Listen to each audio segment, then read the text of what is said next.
Welcome back to the pub. I'm here with a friend and coworker, Antonio. Antonio and I, we met at a common location of Munro and Associates. That's right. Where we worked with the great Sandy Munro, and Antonio was actually featured in many of the videos. I was only in the background for this and that, maybe just zinging something off a vehicle. But outside of that, they kept my charming personality off that channel. Don't know why. So, I mean, we can talk a little bit about that, but one of the main reasons I wanted you here is your wealth of knowledge in the battery chemistry area and your insights. You've also worked for Tesla, right, in Nevada, and then your insights from that and what you see there and here, and the automotive world in general. Because I'm worried about the auto industry in general. I'm worried about the American, just Southeast Michigan, because anything economy up and down with the auto industry is detrimental to this area, and we're heading toward another downturn now. So things get scary, and I don't want to be super alarmist, but I want to know what you know, and I want to know what you think about what's going on in this area, because I know you started with a battery company here. We don't have to say who it is, but so what are your thoughts? Because you've started in Pennsylvania and moved to Nevada, and now you're here. You only been here what, a few years now, or about almost 2 years now. 2 years now. So what are your feelings? You've got outside perspective of what Southeast Michigan is and what it means to the world, what Detroit means to the world. So I grew up in Southwest Pennsylvania, which is coal country. Okay. When I was growing up, it was the decline of the coal industry in Pittsburgh, the steel industry, and that hit everything surrounding it. So like you're saying, you're worried about the surrounding economies and how that'll play out if one of the big three goes down. I grew up in that kind of like depressed economic era. So you've seen it firsthand. Well, yeah, Pittsburgh used to be like, the smoke in the air was so bad you couldn't go through certain areas, and the pollution was horrible. But now it's a really clean city because it's had to do a transition or pivot from a dying industry to what are our next strengths. And they pivoted onto medical and education. So interesting. Detroit would have to do something similar if one of the big threes were having issues. Manufacturing is one of the big points, big strengths. What else is strength here? I'm not too familiar. That's what you would probably know, right?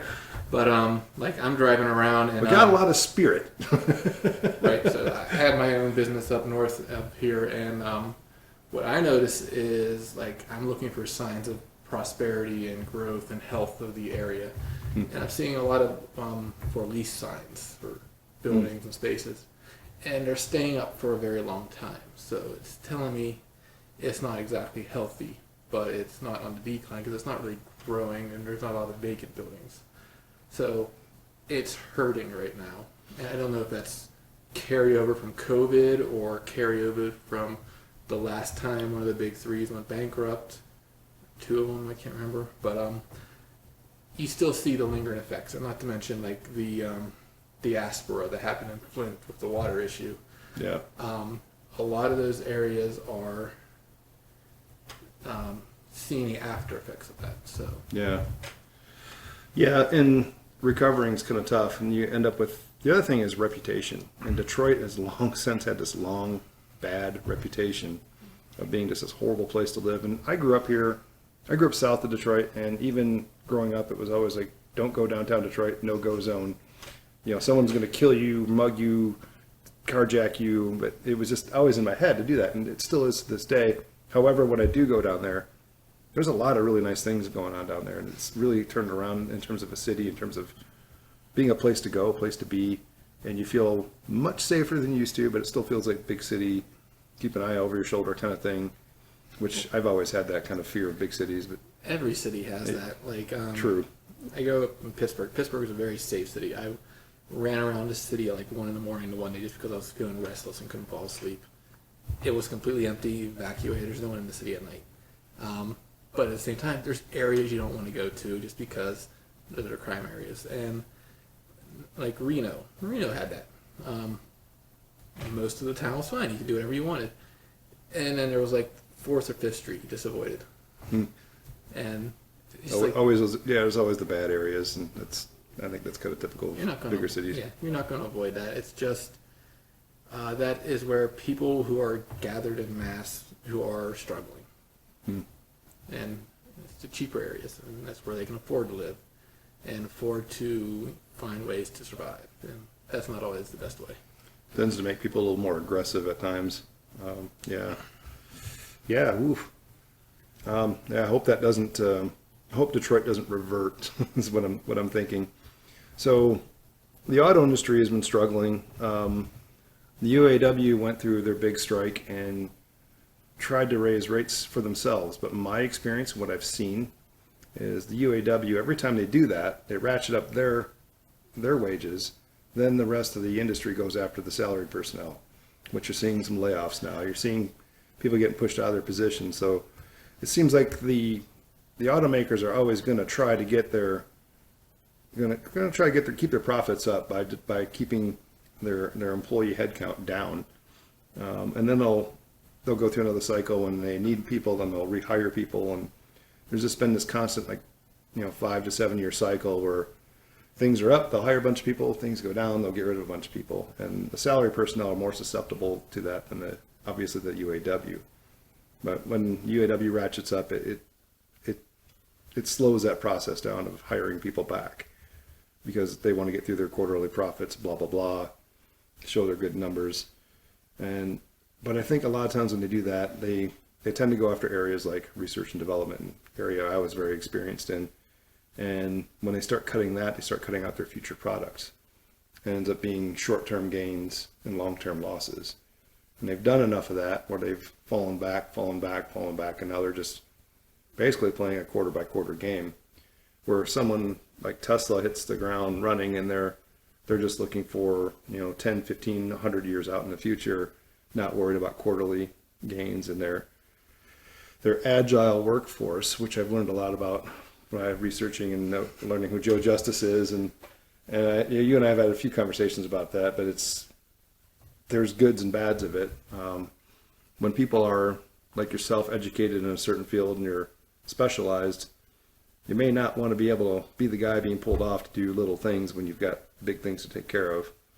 However, it doesn't make much sense as an employer to have certain people sit idle when a bunch of things need to get done, which is kind of what the UAW does. They can idle people like crazy. They're like the opposite of agile. They're siloed. Even I've heard stories of UAW guys, like their position got eliminated, so they just come to work and they sit in a room all day, get paid to do nothing. It's underutilization versus overutilization. And I don't know what point I'm getting at for that. Other than you've seen both, so you need more beer to get to the point. Yeah, maybe I do. Maybe I should drink more and talk less. So 2 ears, one mouth. UAW, I'm very sympathetic for their requests, because I kind of got hit with that, and when I was out in Nevada, because they were wage frozen for years, so nothing was keeping up with inflation as cost of living adjustments and whatnot. So that 35% that they were requesting, 50% they're requesting, was in line with what they would have had of cost of living adjustments over the years since it was frozen. Right. So that makes perfect sense. Some of the things like pensions died. I've never seen a pension offer in any place I've went to. That's probably when they should drop off. The 32-hour work week, that was a silly thing. I understand why they want it. Yeah, Europe's done studies with it. It looks like it works, but it doesn't work in manufacturing as well. It works in, let's say, warehouses. Works in retail. Stuff where you're not in the office all the time, where you can do a lot of your work digitally, and as opposed to physically, where you have to actually move parts. I wonder if that's got to be more with like cognitive loading kind of thing. Yeah, easily. One of the things I saw is you spend like the first 2 hours of your workday not doing anything productive.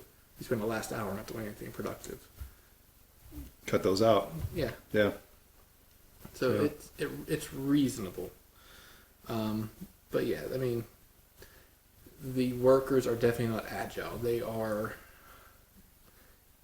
stagnant is a nice word, I would actually say. Like, they are exploiting the system that they built up to protect themselves to not do as much work and to maximize their gains, which is perfectly in line with capitalism.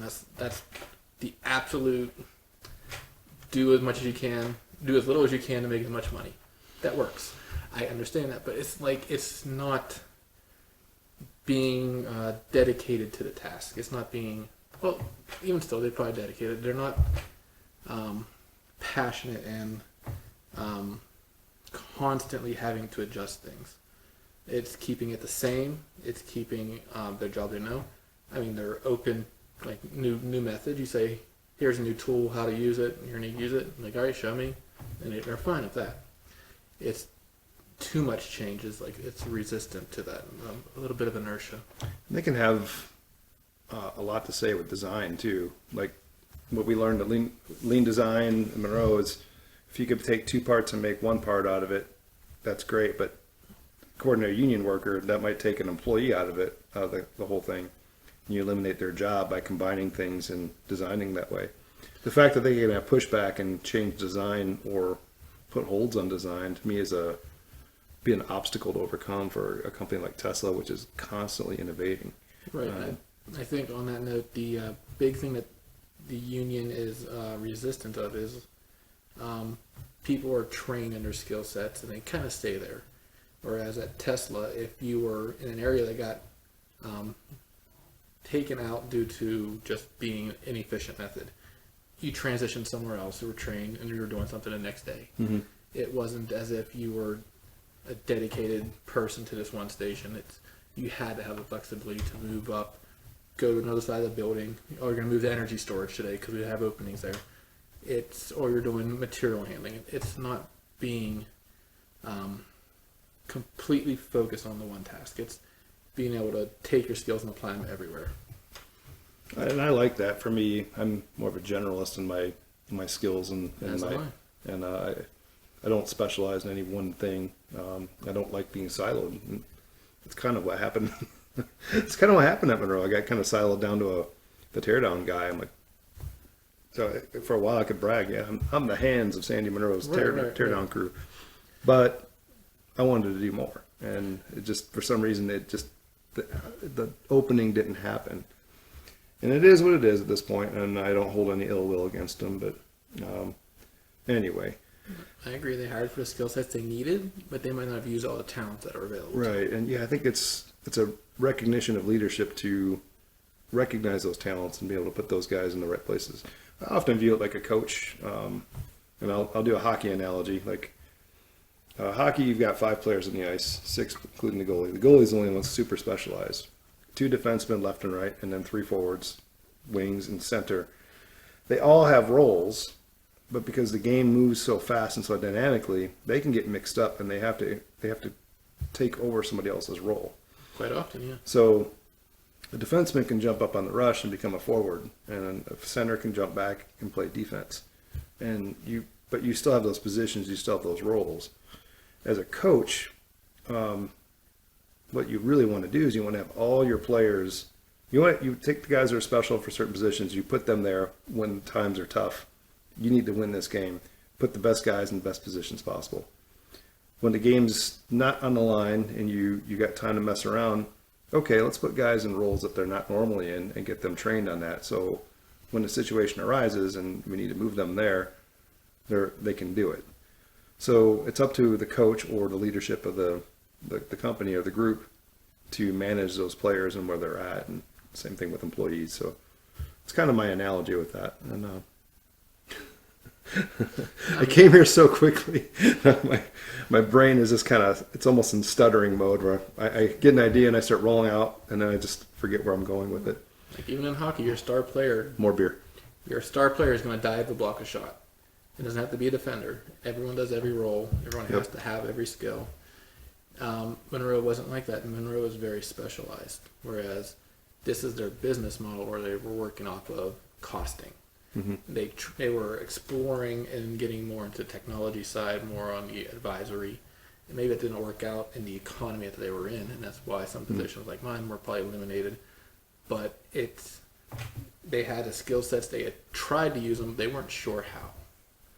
And they weren't able to make money off of it. So, I mean, that's a quick transition when you're not making money. Yeah, and smaller companies have to get more into survival mode very quickly. They don't have a lot of momentum, I guess, to keep them.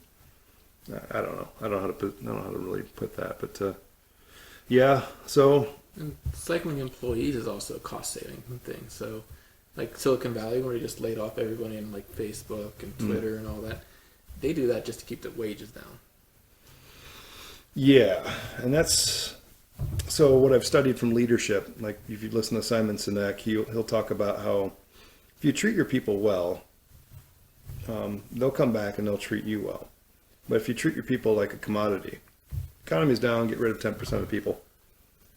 And then they announce layoffs. And it's like, well, everyone's gonna be like, well, they just let 10% of people go. Who's next?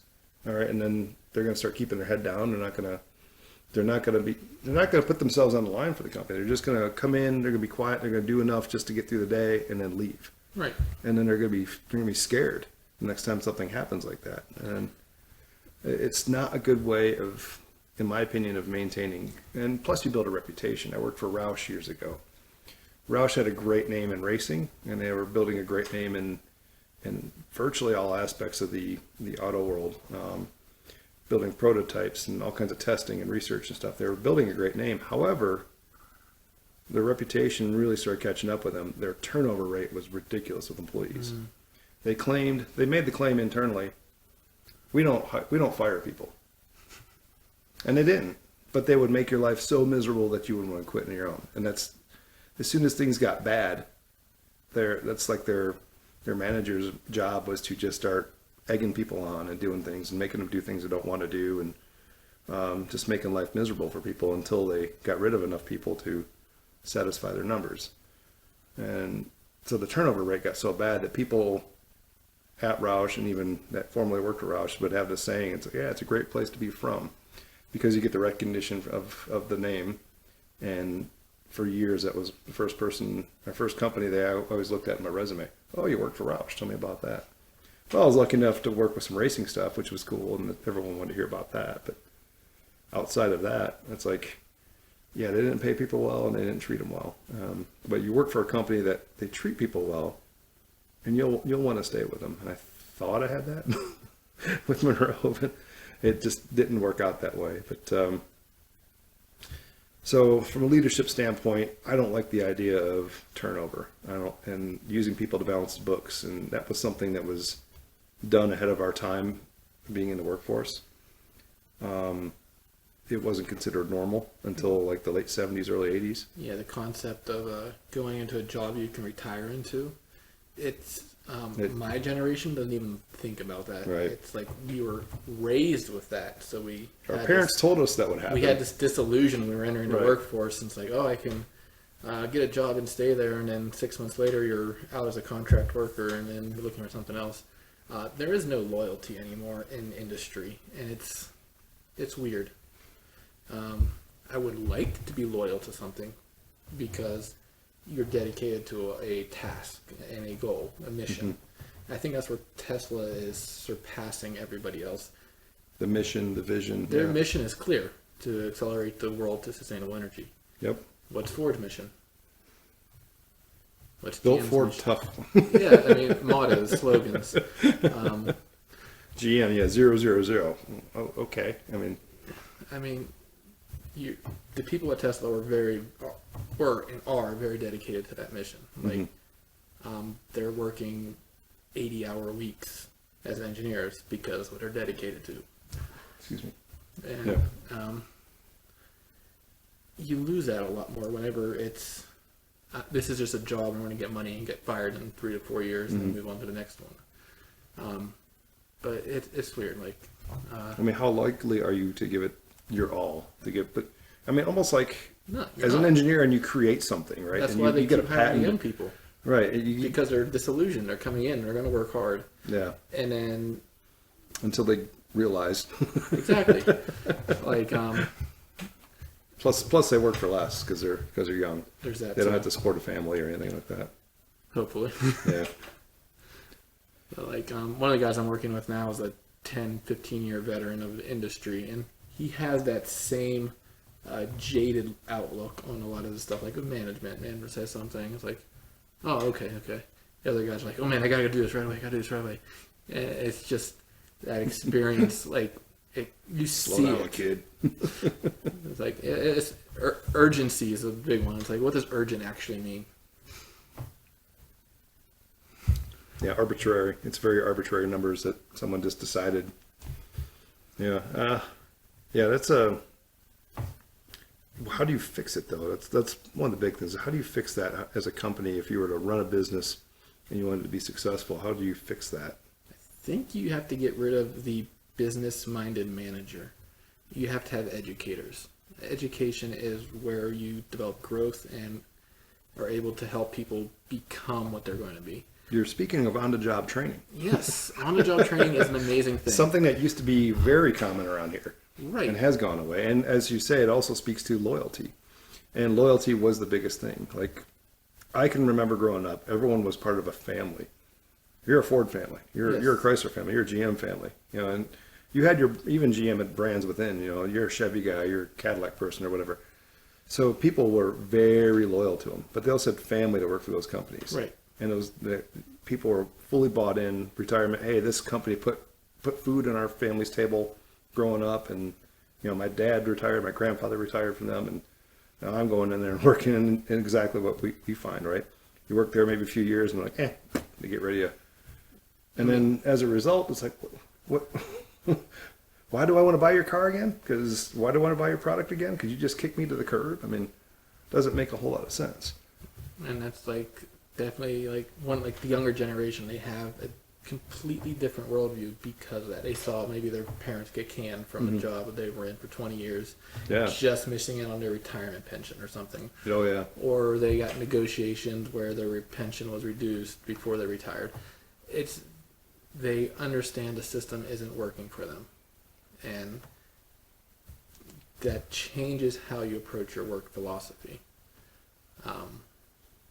If they're just going to nickel and dime everything, so should you. And I don't see anything wrong with that. I do for long term. I think if you want the company to live a long time, I think you would want to keep your people happy, and those people will keep your customers happy. And I've had conversations with local business owners and at bars and pubs, and I would say something. It's like, one thing I like about this place is your staff is very consistent. So a bar is a pretty good example because your servers and your bartenders directly interface with the customers, and they are kind of the face of the company. The owner's got nothing to do with it. The owner's hardly even there. Sometimes they have multiple places or whatever.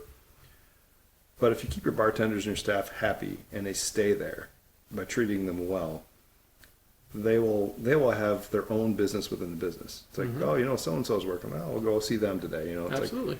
And yeah, I think I've seen like the haircut places do this kind of too, where like the Wicked Awesome, the Lady Jane's place is kind of like that. It's like they have female clientele that usually are very attractive, but they have their customers. And honestly, a lot of hairdressers are like that too. They have their customers, and they move from that business to another business. A lot of those customers will follow them.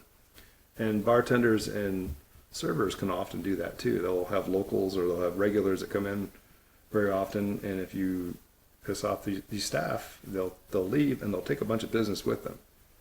And I think it's something that's the same thing with loyalty in families, right?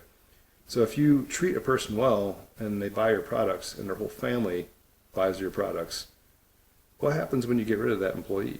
For just you throw away like a piece of toilet paper or tissue, you know, oh, I'll pull a tissue out. Oh, there's another one. Oh, there's another one.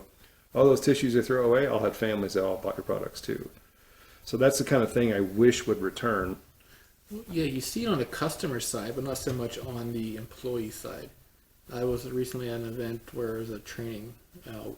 One negative complaint equals to, I think they said, 125 people hearing about it. And why would that not apply on the employee side, if not more? Because the people that know the employee are going to have more impactful. It's not going to be like a 5-person, your first level of information spreading. it's going to be 12, 20 people who are aware of their situation. And it's like, oh man, he got treated poorly. He got the short end of the stick. I'm not going to support that. And it is much bigger, but it's ignored because the income side versus the revenue side. So they're counting their income to determine the revenue. They're not counting on the people that are producing the work to generate the revenue. And it's like the wrong focus. Your employees are number one. The customers are number two. True. And it should be that way. But I'm also a little idealistic. I'm also a little naive. I didn't go get an MBA. I didn't have special training on how to be a people person. So I haven't heard a lot of really brilliant people praise MBAs. In fact, I've heard a lot of brilliant people put down MBAs. MBAs are promoted to the point of least damage. So that's usually where your managers are. Like, okay, this person's in this job. Where can I put them where they can do the least damage? And usually it's management. Least damage. But I think that's an incalculable thing because you can't calculate the damage that a bad manager does. Right, but you can calculate the damage that a bad engineer does. Yeah, because there's a direct number. But why was it a bad engineer? Were they just a poor person coming in that wasn't quite qualified or couldn't do the job, or were they treated poorly to the point where they just said, screw it, and gave a minimum effort and screwed up a product that way? Right. I mean, it's something you can't calculate. You can't put numbers on that. Enough to keep the wheel from squeaking, right? Yeah. It's like, hey, they laid off 10 people before. Am I next? So why do I want to give this my all? Or maybe some people that motivates, but that only works short term. You can only keep people in fear so long before they wear out and they give up. So that brings up one of my favorite quotes. It was in The Prince for Niccolo Machiavelli. Is it better to be feared or loved? In my opinion, it's better to be feared because no one will betray someone that they're afraid of. But will you trust someone that you're afraid of? Doesn't matter. If they're offering what you need, sure, you'll go to them. But if you're afraid of them, you're not going to double cross them. Unless you know you can get away with it and or destroy them. But if there's someone you love, people cheat on spouses, have bad breakups, they steal from friends. You hear about all the time. You don't hear about people doing that to their enemies. Maybe I am being too nice to people, and I think I've experienced that a lot lately. I feel like I've been way too nice to too many people, and then been stepped on. But I think I'm just being too nice to the wrong people, and it's just poor judgment up front of their character. It's like you're. But you have to have a vetting process where if you vet someone out, get them in there, whether it's an employee or someone in your personal life that you know is not going to do that. I mean, if you're going to spend the capital of kindness, spend it freely. But also don't dedicate your resources to a spot where it's not going to spread. So if you see someone that takes the kindness and they don't do anything with it, or they don't share it, or they don't spread it, that becomes like a negative energy. Like I'm in the martial arts world. People will talk about energies, the good and positive energies around people all the time. And that's kind of what it is. It's like you can feel when someone doesn't give you back the energy you give into them. And whenever you get that feedback, it's exciting. It's really fun to work with that person. You talk for hours. And then there's that person like, okay, I have nothing else to talk to this person about. There's nothing there. You can spot that really quick if you pay attention and are aware to look for it. That's a really good way of putting it. That's getting a little wisdom here. This is what pub wisdom's all about, right? Man, that's I like that. Yeah, I'm gonna have to write that down. Good thing I'm recording this, because sometimes what I like to say about the pub is when you get into these good conversations with people and you learn something. It's like, oh man, it's like we're solving the world's problems, and then you forget about it the next day. So it's sometimes hard to record, but no, that's a good one. I like that. You can gift that one. GIF or GIF. GIF for you all. So yeah, no, that's I'm gonna take that forward. I'm gonna use that myself. Yeah.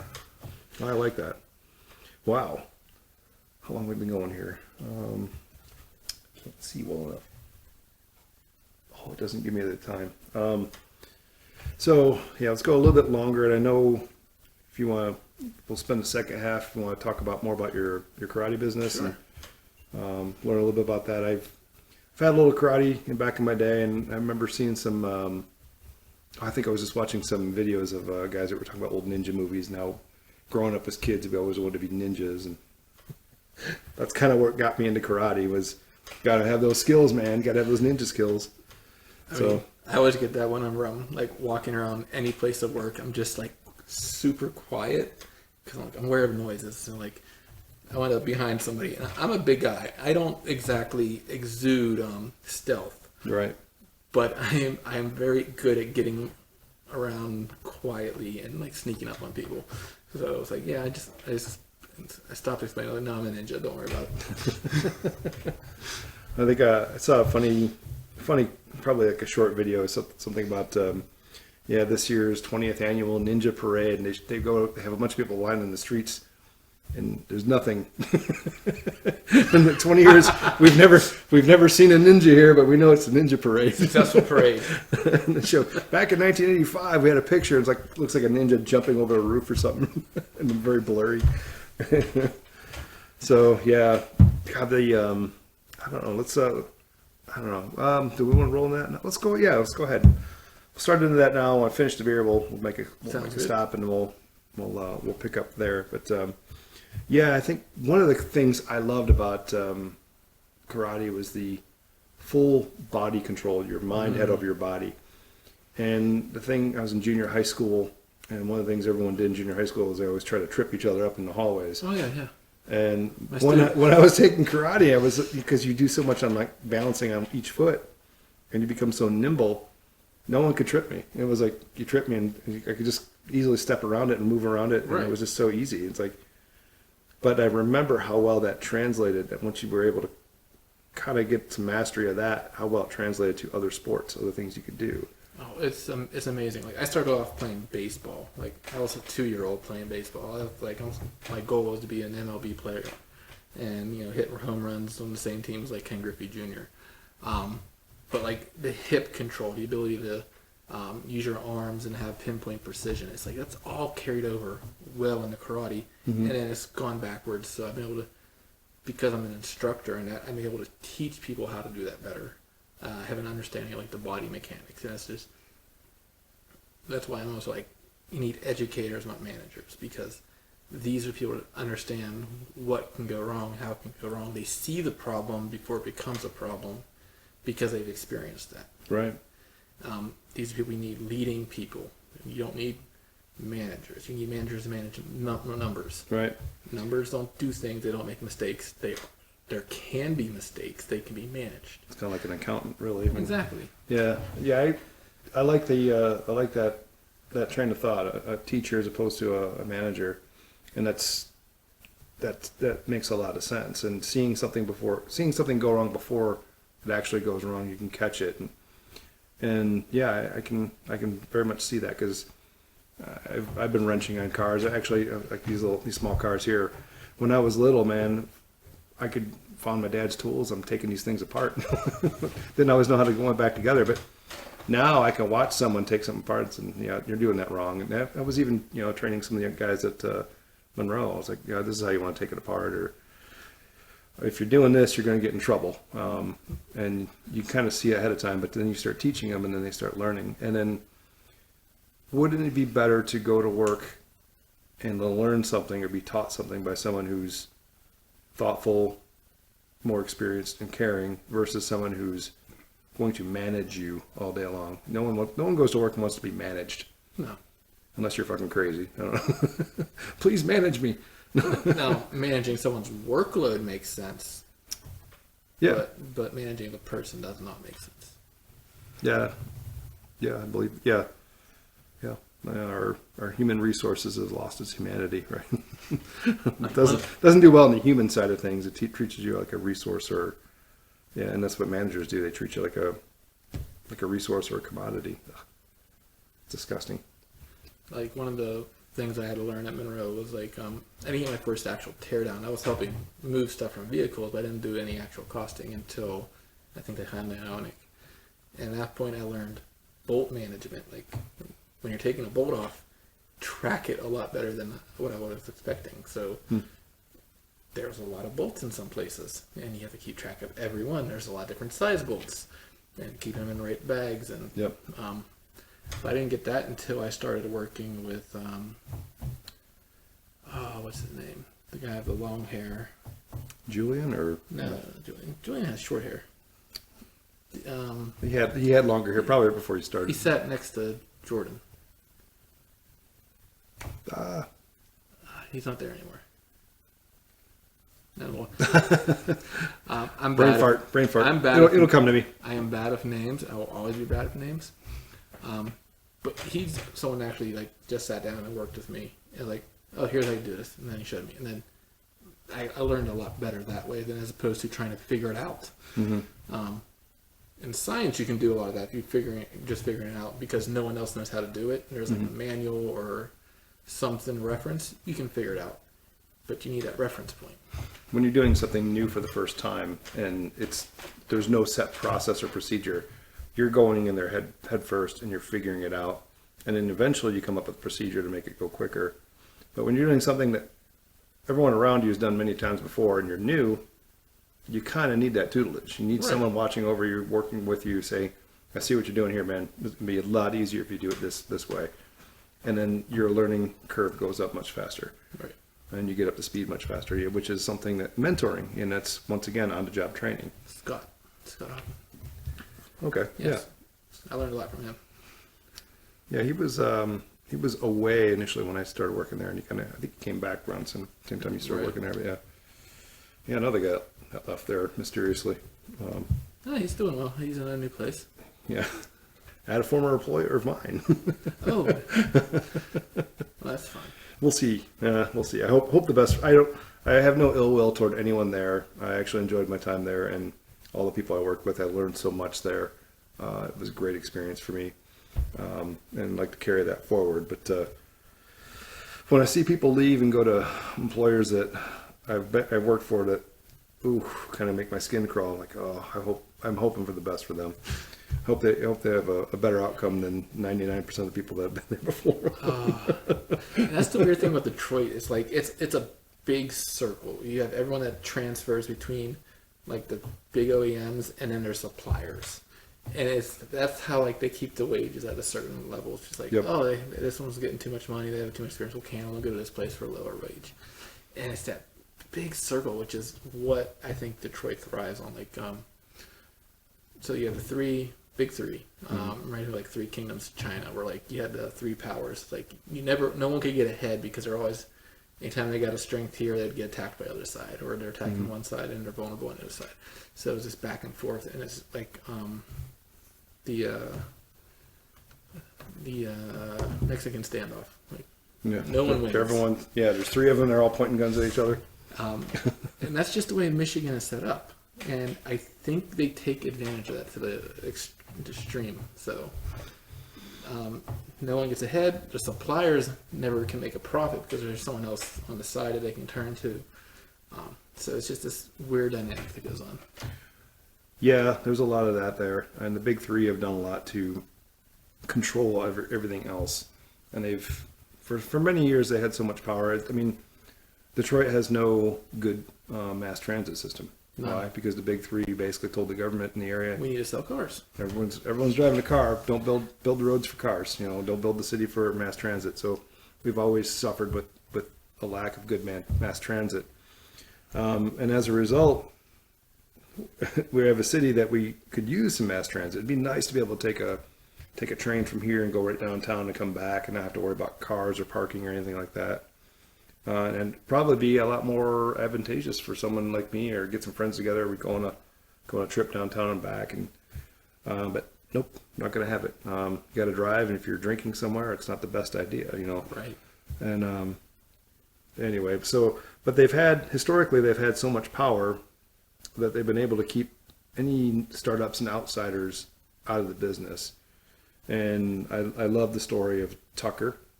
the 48 Tucker torpedo. Are you familiar with that? I'm not familiar with this. So that, if you watch the history, there was a movie on it, and the movie actually was relatively close, as close as Hollywood could get to history. Preston Tucker started right after World War II.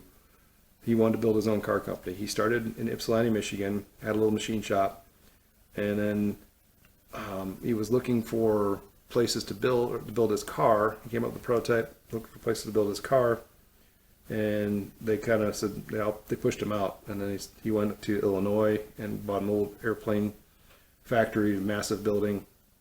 Went there, and then like, oh, you can't make cars outside of Detroit. And so they would fight with him, and they would throw propaganda at him because he innovated things like seat belts, breakaway glass, padded dashboards. He had headlights that turned with the steering wheel. Sounds like he's actually used the product. Yeah, and he wanted bumpers to turn. He innovated a crap ton of safety equipment. And the big three fought him and said, "You can't put seatbelts in cars. You're going to make our cars feel unsafe." And it's like, you can't. They just kept saying, "You can't do this, you can't do that." And they did a lot of things to try to defame him in news media. They even brought the SEC in on him. Oh yeah, of course. They did everything, and they tried to. They did as much as they could. And he ended up building like 48 cars, I think maybe up to 52 cars, to prove that he was building them, and then he just went bankrupt and failed. Similar story with John DeLorean, and the much more familiar to John DeLorean, which was the first stainless steel car, which that car had some innovations too. He wanted that car to last forever, which is why he wanted stainless steel. Michigan cars are well known for rusting. When the first Japanese cars came here, they didn't have rust protection. They were rusted and gone in like 2 years. No, I've seen It's some still Michigan not. cars do It's this. still not great. It's still not great. I mean, and I almost think that's why Elon Musk went with stainless steel on a truck, because you can look at brand new trucks. To me, a brand new truck's 5 years old or less. 5 years old, 3 to 5 years old, and you're starting to see a little rust around the rear wheel well in almost all trucks. There's someone completely rusted out the other day. I was Yeah, like, and it's. if this car stops or this truck stops, the bed is going to keep going. There's nothing holding it on. I've driven a vehicle similar to that. Yeah, I had an S10 Blazer with Michigan Cancer. So you got a body on frame vehicle, and when it moved down south, the Michigan rust or the Michigan Cancer just was faster because you were in warmer weather. So the rust kept getting faster and faster. The wheel, the trim over the wheel wells just fell off because there was nothing left to hold them on. And I had like 300,000 miles on the thing. I hit the brakes really hard one day, and I heard crunch. And that didn't feel right at all. Something didn't feel right. So we took it to my buddy's shop, we put it in a hoist, and all the body mounts had moved forward. I'm like, yeah, I got to get rid of this. It was sad because I wanted to see how far I can get the powertrain to go, because it was just a good runner. But the Michigan Cancer, which is the rust, got in its way. So stainless steel. So DeLorean, getting back to him, had the idea of a car that would basically last forever, and you just service, swap a new engine out, and he had like quick change stuff and similar things to like Tucker even had quick change parts. Right. And it was this idea, and he of course couldn't build it here, so he ended up going out to Ireland, and then of course there was Protestant Catholic wars and stuff like that going on there. Actually unified the country for a little while, and then of course the big three end up, oh hey, is that cocaine? More to that story than that, but eventually took him down too. But it's funny because knowing the history of those guys, and then watching Elon Musk the last 10 years and all the shit that was thrown at him and Tesla and all the bad news, the bad media. Who controls the media? The advertisers. Watch any mainstream media. There's automotive ads, there's pharmaceutical ads, and there's usually lawyers. Those are the three main advertisers. But the auto industry is always in dealerships, always advertise. So the media is not going to say anything bad against them. Tesla doesn't advertise. We can just target them all we want. Right. Sometimes at the advice of their advertisers. So they've seen a lot of bad press, but they keep persevering, and they've had all the same things thrown at them that they've done to Tucker and DeLorean in the past. Maybe not the cocaine, but he was able to survive that almost as if he knew all that stuff and was able to outmaneuver them, and it's been impressive to watch. And as we talk about this, the Cybertruck will be released here in a few days, and it's already showing up in Tesla showrooms. 4 days. Yeah, I really want to see it. From what I'm seeing in some of the latest pictures, it looks gorgeous. Yeah, latest pictures I've seen, the fit and trim It's looks almost spotless. too shiny. Like, That is an issue. Like, you get that thing out in a sunny day, everyone's gonna be pissed off at you. I've done work on like towers on the side of the road, like signs and utility towers. They have like actual glare specifications where they can't be a specific shininess just because it'll affect sunlight and blind your drivers. So yes, that is a real issue.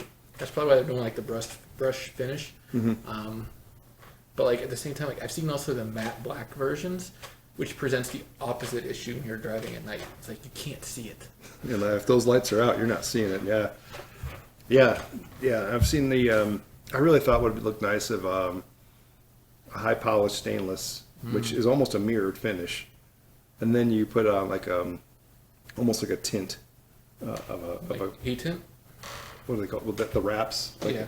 Like it's somewhat clear, but a tint. Put that over it to make it look like a black chrome kind of would be an amazing looking vehicle. Ooh. It would look really, really sweet, stealthy. Not matte black, but like almost Shiny. like a transparent tint. Gotcha. Get it really dark looking, but still shiny. The other thing is just hit it with a torch to get all colorful. Oh yeah, you can. Because that's going to be the new graffiti. People are just going to go around with blow torches and like write their names in like different colors on the people's Cybertrucks. well, your key won't work, right? Because the stainless is harder than the materials your old keys are made of. So to try to scratch somebody Should be a little bit harder, yeah. But yeah, whew. No, I'm excited to see that vehicle. I'm excited to see the changes. And the fact that Tesla has survived the battle, and the powers in Detroit have gotten weaker and weaker, and Tesla's gotten stronger and stronger, which brings me back to the original point of how scary it's going to be if one of them fails. I just hope that Tesla would. It'd be nice if they put a gigafactory here, even on the outskirts of Detroit. Put a gigafactory up here. You would have a well-trained staff, employees right away. I mean, but no problem hiring. No problem at all. Yeah, it's going to be detrimental if they stay out. But the dealership lobbies, the big three, have kept them out of the state, Yes, they have. and that's not been cool. I don't like that. Well, there's a couple states, I think Texas and maybe Wisconsin or Minnesota is another one. Texas is funny because they're now located there, Yeah, which I think they're trying to unravel that because they've allowed them to put a factory in there. all the politicians are trying to get their elbows greased just so they can get a little side handoff payout so they can get rid of the dealerships. But the dealerships still have a lot of money, so it's Yeah, they do. Yeah, they do. That's. Has anyone ever? Do you know anyone, or have you ever had a good experience at a dealership? So last time I went to a dealership, I was looking for a car, and I would test drove a Chevy Cruze. It was one of the mild hybrids or something. And like the car was just completely unimpressive. Like if I put the seat back where I can fit in the car, I would have either crushed my person's legs behind me, or they would have had to like go on the other side of the seat. So I was down to a 3-seat car right away. And the thing had no power. So I'm driving to Pittsburgh Hills, and I'm like trying to go up this hill. I'm like flooring it, and this thing is struggling up the hill. I'm like, this car can't make it. Then I test drove a Prius after that. This thing zips everywhere, no problem. Really? I'm like, people are saying bad things Must about not this be car. for first generation Priuses weren't. This is one of the newer ones, but I was this gonna thing say. handled everything perfectly. Like plenty of room, up and down the hills, no problem. But it's just they try to something that Cruise, and it's like, well, here's the best I can offer. Oh, let me get my manager. Okay, we can give you this, and I'm just like, you're just beating around the bush instead of just giving me a number. And like when I negotiate, I'm a little bit more hard nosed than the people I'm negotiating with, so they don't usually win. But the fact that you even have to negotiate. Exactly, it's not worth it. Right. They do their little games like, well, let me go back, talk to my manager, and they come back, and I hate that. It's just, give me the car, what's the fucking price, and let me get out of here. You don't have the authority to sell it to me. Why am I talking to you? Yeah, no kidding. No, I've never known anyone to really have a very all happy, all positive experience at dealership. Some of the more luxury ones, the Lincoln and Cadillac types, it's like, oh, well, you get to sit down there and they get you a nice little coffee and blah, blah, blah. And, well, that's, they're patting you in the back looking for a spot to put the knife. No, back in the old days, whenever there was actual service, they would pamper the customer. Yeah. And now it's more like, I need to hit this sales target. So they're in and out as quick as possible. Yeah. They don't care about the And experience. again, treating people like commodities and, disgusting. Well, all right, let's pause here and then we'll pick up and we'll talk more about your business. All right, you need to try a triple. Sure, yeah. Okay, well. Now that I'm mostly blind, I'm gonna start doing some things differently at the pub. Like car reviews, test driving. Like this car here. They tell me it's got full self-driving. We'll find out. We'll find out how good it is.